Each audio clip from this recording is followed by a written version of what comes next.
কুয়াশা মাখা শীতের সকাল যেন আর ভাঙতেই চায় না।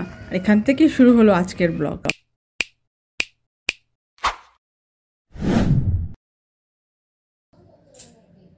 সকাল সকাল আজকে আমার রান্নাঘরের কাজ শুরু হয়ে গেছে। আজকে আমার মেয়ের একটা পরীক্ষা আছে, এটা দিল্লি গভর্নমেন্ট দ্বারা আয়োজিত।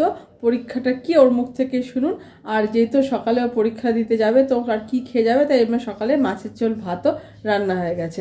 তো এক ঝলক ওটাও দেখিয়ে দিচ্ছি আপনাদের সাথে। তারপর ওই বলছে ও কি পরীক্ষা দিতে যাচ্ছে।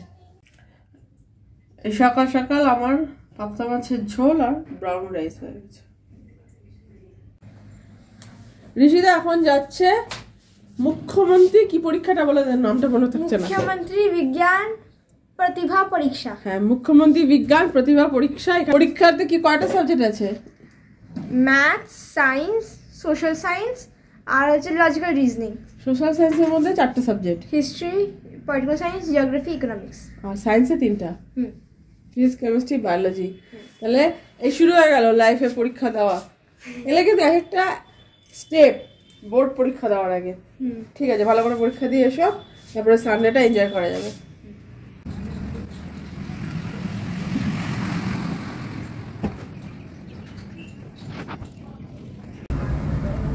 এখন বাজে বেলা 12টা, সমস্ত কাজকর্ম শেষ। এখন আমরা আনতে যাচ্ছি আমার মেয়ে যে সকালে যে পরীক্ষা দিতে গেছিলো ইন্টার স্কুল, মানে দিল্লি গভর্নমেন্ট আয়োজিত এটা পরীক্ষা।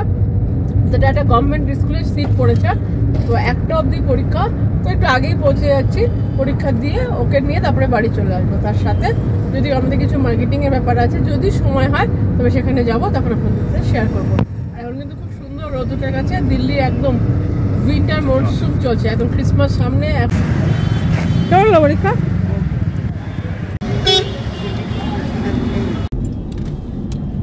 এই তোদের স্কুলের সব বাচ্চারা কে এগুলো? কেমন হয়েছে পরীক্ষা? সব পেরেছি? সমস্ত এমসিকিউ। আর এক একটা সাবজেক্টে কত করেছিল, মানে তোর যেরকম ম্যাথসে বা এটা র্যান্ডম কোশ্চেন ছিল। ও র্যান্ডম কোশ্চেন ছিল, র্যান্ডমলি দেওয়া ছিল। সাবজেক্ট হচ্ছে ম্যাথস, সায়েন্স, এসএসটি আর হচ্ছে মেন্টাল অ্যাবিলিটি। এটা হচ্ছে লজিক্যাল রিজনিং। আচ্ছা, আর প্রাইস টাইজ ব্যাপারে কি আছে কিছু বলছে? একটা বন্ধু বললো যে টপ 1000 যারা আছে স্টুডেন্ট তাদেরকে হচ্ছে 5000 করে দিবে। মানে কোন কিভাবে, মানে টপ 1000? আর যারা হচ্ছে টপ 1000 মধ্যে র্যাঙ্ক করবে, মানে এভরি ক্যাটাগরি, যেমন জেনারেল, এসসি। আচ্ছা আচ্ছা আচ্ছা, তাদেরকে একটা ক্যাশ প্রাইজ দেবে, আর বাদ বাকি সার্টিফিকেট কিছু দেবে? ওটা জানি না। এটা কি দিল্লি গভর্নমেন্টের, মানে কেজরিওয়াল গভর্নমেন্টের? এক্সাম টেক্সাম দিয়ে ওকে নিয়ে এসে খাওয়া দাওয়া তো হয়ে গেছে, এখন জাস্ট একটু রোদে দাঁড়িয়েছি। এই আমার বাগানে অনেক ফুল গাছ নতুন নতুন আনা হয়েছে, আর ওকে একটা কাজ দেওয়া হয়েছে সবগুলোতে একটু সার বা খাদ দিয়ে দেওয়ার জন্য। কোথায় মাটি? মাটি আছে, মাটি মাটি। অ্যাকচুয়ালি স্কুল থেকে বলা হয় যে বাচ্চাদের যতটা নেচারের সাথে কানেক্ট করতে, মানে বিকেলে খেলাধুলা, একটু গার্ডেনিং করা। কারণ এখন তোরা বড় হয়ে গেছে, ক্লাস 9, তো ততটাই তোরা গ্যাজেটগুলো থেকে একটুখানি দূরে থাকবে। কারণ এই করোনার সময় এগুলো ব্যবহার করতে করতে ওদের এগুলোর প্রতি একটা অ্যাডিকশান চলে এসছে। তাই একটু গার্ডেনিং, এগুলো হবি ক্লাসের মধ্যেও পড়ে। স্কুলে এগুলো শেখায়, বিভিন্ন টাইপের গাছ নিয়ে গিয়ে সেটাকে সুন্দর করে পটে সাজানো। তাই আমি ওকে এই দায়িত্ব দিয়েছি আমার এই ছোটো ছোটো গাছগুলোতে একটু একটু করে সার দিয়ে দিতে। এগুলো দিয়ে দেওয়া হলে তারপরে একটুখানি রোদে দাঁড়িয়ে আমরা একটু যাব বাজারে, আমাদের কিছু কেনা আছে, তো একবারে দেখা হবে বাজারে যাওয়ার সময়। আর আমরা এই কাজগুলো করে নিই। আর বাই দেয় আমার ছোটো ছোটো গাছগুলোকে আপনাদের সাথে একটুখানি দেখিয়ে দিই, মানে পরিচিতিটা ঘটিয়ে দিই। আমি এই গাছটা এনেছি, একটা এই গাছ এনেছি, এটার একটা ফুল দিয়েছিল বেগুনি, আর এখানে দুটো। আর এইগুলো তো পুরনো গাছগুলো আমার সব আছে। আরও কিছু টব তৈরি করার পরে আরও কিছু গাছ আনার ইচ্ছে আছে।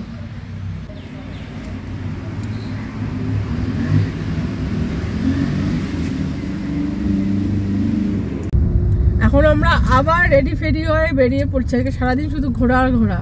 এখন যাচ্ছি মার্কেটে, মেনলি ফার্স্টে কিনতে হবে বুটস, তাই তো? এটা হচ্ছে বার্থডে ডিমান্ড ছিল, একটা বুটস চাই আমার মেয়ের, সেটা কিনতে হবে। আর তারপরে কিছু জিনিস আছে, শীতের কিছু গরম প্যান্ট ট্যান্ট কিনবো। চলুন মার্কেটে গিয়ে দেখা হচ্ছে।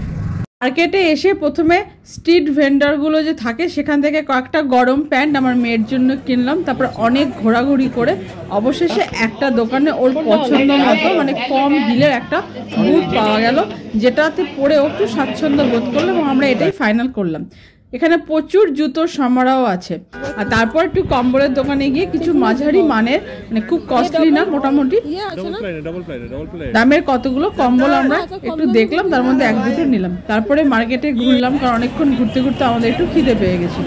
মার্কেটটা পুরো শীতের পোশাকে ভরপুর এবং প্রচুর লোক আনন্দ করে ঘুরে বেড়াচ্ছে আর কেনাকাটা করছে। আর সামনেই যেহেতু বিয়ের মরশুম, তাই বিয়ের জন্য যে সমস্ত সাজাগোজার জিনিস, শল, শাড়ি আর দিল্লিতে যেহেতু লেহেঙ্গা বিয়েতে পরে সেগুলোর প্রচুর দোকান। আর পুরো মার্কেটটা আলোয় ঝলমল করছে, যেন মনে হচ্ছে একটা বিয়ে বাড়ি।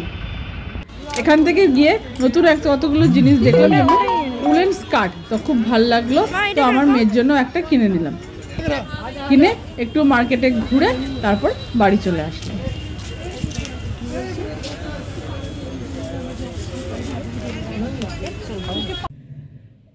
সকাল থেকে ব্যস্ততা সেরকম আর রান্না করে ওঠা হয়নি। সকালে গিয়েছিলাম পরীক্ষা দিতে, মানে মেয়েকে প্রথমে নিয়ে যাওয়া হয়েছিল, তাই সকালে একবারে আমি মাছের ঝোল ভাত একবারে করে নিয়েছিলাম। তাই দুপুরেও সেটাই তো কোনো রকমে খেয়ে নিয়েছি, কারণ আমাদের একটু মার্কেটেও যাওয়া ছিল, শীত চলে আসছে। তা কিছু রাফলি ড্রেস বা রেগুলার পরার জন্য কিছু গরম প্যান্ট, পুলোভার এগুলো নেওয়ার ছিল। আর মেনলি যেটা নেওয়ার ছিল, ওর বার্থডে ডিমান্ড ছিল এবার ওকে একটা বুট কিনে দিতে হবে। তো সেটার জন্য বিকেলবেলায় আমরা মার্কেটে গিয়েছিলাম। তো এখন বাড়িতে এসে সেরকম কিছু নেই, তা চটজলদি হাতের সামনে যেটা আছে সেটা দিয়ে ভাবছি একটা নতুন টাইপের কিছু বানিয়ে নিই। সেটা হচ্ছে কর্ন পালক। তার জন্য আপনাকে পালকটাকে পেস্ট করতে হবে। নর্মালি আমরা পালং পনির যখন বানাই তখন পালংটাকে পেস্ট করে নিই। এখানে আমি পালং শাকটাকে এরকম রাফলি চপ করে নিয়েছি। আর কি কি নিয়েছি এক ঝলক আপনাদের দেখিয়ে দিচ্ছি। আর এখানে এরকম কর্নের দানা বা ভুট্টোর দানাগুলোকে আমি ছুলে নিয়েছি। ছুলে একটু গরম জলেকে ভাপিয়ে রেখে দিই। এটা আমি নর্মালি করে রেখে দিই, যখন আমরা ফ্রাইড রাইস বা শীতকালে স্যুপ বা চাউমিনও বানাই তখন এই দানাগুলো দিয়ে দিলে খুব ভালো লাগে। আর যদি মুড়ির সাথেও খান তখনও এটা কিন্তু ভালো লাগে। মুড়ি সাথে একটু কাঁচা লঙ্কা, ধনেপাতা দিয়ে এটা মেখে খেলেও বেশ ভালো লাগে। তাই এটা আমার ঘরে সবসময় শীতকালে করা থাকে। আর মশলা হিসাবে নেওয়া হয়েছে হলুদ, লবণ, জিরে গুঁড়ো, বেশি কিছু জিনিসপত্র এটাতে লাগে না। আর এখানটা আমি টমেটো, লঙ্কা, ধনেপাতা আর একটু আদা গ্রেট করে নিয়েছি। চাইলে আপনি অনিয়ন বা গার্লিকও দিতে পারেন, আজকে আমি দিইনি। আর একটু বাদাম, রোস্টিং বাদাম রাখা হয়েছে ওপর দিয়ে ছিটিয়ে দেওয়ার জন্য। আর অবশ্যই একটু মালাই বা দুধের সর লাস্টে আমি অ্যাড করব। তাহলে চলুন আগে আমি এই চপ করা যে সমস্ত স্পিনাচগুলো আছে সেগুলো গরম জলে ভাপাতে দিয়ে দিই।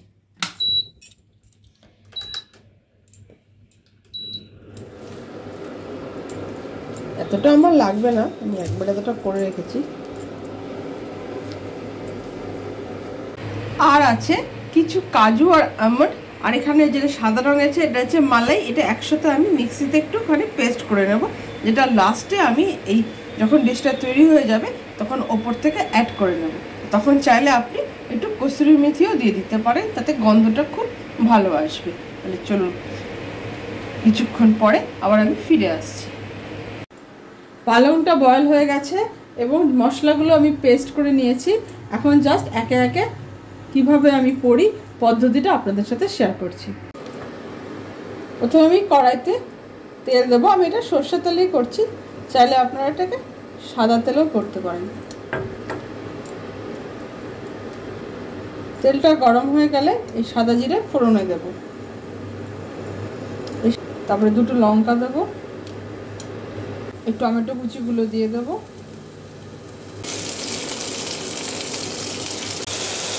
টমেটোটা ভাজা ভাজা হয়ে গেলে এখানে আমি সেদ্ধ করা কর্নগুলো দিয়ে দেবো। এর একটা হেলদি বেনিফিট আছে যে কর্ন কিন্তু হার্ট আর চোখের পক্ষে খুব ভালো, কিন্তু পেটিকের সমস্যায় ভুগছেন তাদের জন্য কর্নটা অতটা উপকারী নয়, কারণ কর্ন হচ্ছে একটা কার্বোহাইড্রেট এবং এখানে স্টার্চের পরিমাণটা বেশি থাকে। তাকে এইভাবে আমি এই ভুট্টের দানাগুলোকে ভেজে নেব এবং ভাজতে ভাজতে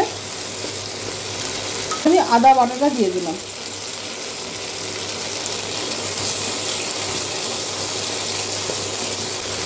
আদা বাটা দিয়ে ভালো করে কষানোর পরে আমি যে মশলাটা রেখেছিলাম, যেটা জল দিয়ে ভিজিয়ে রেখেছিলাম, তাহলে মশলাটা খুব ভালো নরম হয়ে যায়। এখানে আছে জিরে গুঁড়ো, ধনে গুঁড়ো, লঙ্কা গুঁড়ো, হলুদ আর লবণ, সেটা আমি এখানটা দিয়ে দেবো।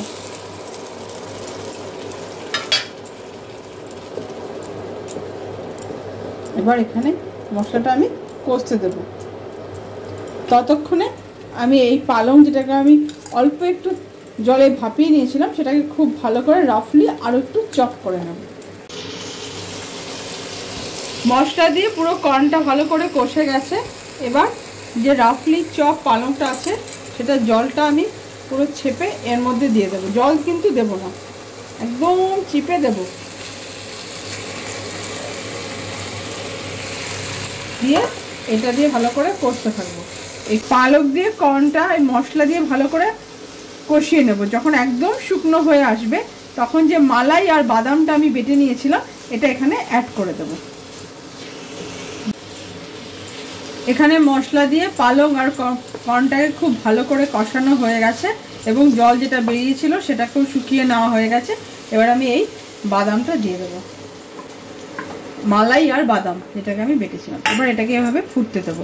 আর পালং এটা ফুটে উঠলেই এখানে আমি এই রোস্টিং বাদামগুলো দিয়ে দেবো আর একটু গন্ধের জন্য কসুরি মেথি অ্যাড করবো। তাহলেই হয়ে যাবে আমার কর্ন পালংয়ের সবজি। আমার তরকারিটা একদম রেডি। এবার শুধু গার্নিশিংয়ের জন্য এখানে এই পিনাটগুলো বা চিনে বাদামগুলোর যে রোস্টিং করা আছে সেগুলো দিয়ে দেবো আর গন্ধের জন্য একটু কসুরি মেথি ছিটিয়ে দেবো। আমার তরকারিটা একদম রেডি। আমি এটাও বন্ধ করে দিয়েছি। এখানে রুটিটাও হয়ে গেছে।